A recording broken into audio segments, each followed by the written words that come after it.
இது ஈடிவி பாரத் தமிழ்நாடு. நீங்கள் பார்த்துக் கொண்டிருப்பது நியூஸ் டைம். தமிழ்நாட்டில் நாளை மறுநாள் ஓய்கிறது நாடாளுமன்ற மக்களவைத் தேர்தல் பிரச்சாரம். இறுதிக்கட்ட பிரச்சாரத்திற்காக முகாமிடும் தேசிய தலைவர்கள். அம்பாசமுத்திரம் பொதுக்கூட்டத்தில் பிரதமர் மோடி உரை. திருநெல்வேலி, தென்காசி, தூத்துக்குடி, கன்னியாகுமரி பாஜக வேட்பாளர்களை ஆதரித்து பிரச்சாரம்.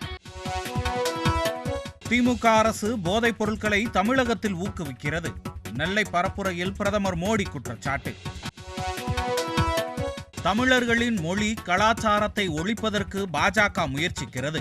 நீலகிரி தேயிலை தோட்ட தொழிலாளர்கள் உடனான கலந்துரையாடலில் ராகுல் காந்தி குற்றச்சாட்டு. முன்னாள் அமைச்சர் செந்தில் பாலாஜியின் நீதிமன்ற காவல் 32வது முறையாக நீட்டிப்பு. சென்னை மாவட்ட முதன்மை அமர்வு நீதிமன்றம் உத்தரவு. இரவு 10 மணிக்கு மேல் எந்த வகையிலும் பிரச்சாரம் செய்ய அனுமதி கிடையாது. அண்ணாமலை மீது நடவடிக்கை எடுக்கப்படும் என தேர்தல் ஆணையம் உறுதி. கொள்கை முரண்பாட்டால் பாஜகவில் இருந்து விலகினேன். வீரப்பனின் மகள் ஈடிவி பாரத்திற்கு பிரத்யேக பேட்டி.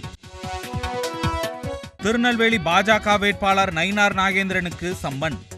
4 கோடி ரூபாய் பறிமுதல் செய்யப்பட்ட விவகாரத்தில் தாம்பரம் காவல்துறை நடவடிக்கை. எடப்பாடி பழனிசாமி பிரதமராக வந்தாலும் வியப்பில்லை. 40 தொகுதியிலும் அதிமுக கூட்டணி வெற்றி பெறும் என பிரேமலதா விஜயகாந்த் பேச்சு. தேர்தல் பறக்கும் படையினரால் தமிழகத்தில் 239 கோடியே 2 லட்சம் ரூபாய் மதிப்பிலான போதைப் பொருட்கள் பறிமுதல். குஜராத் முதலிடத்தில் இருப்பதாக தேர்தல் ஆணையம் வெளியிட்டுள்ள அறிக்கையில் தகவல்.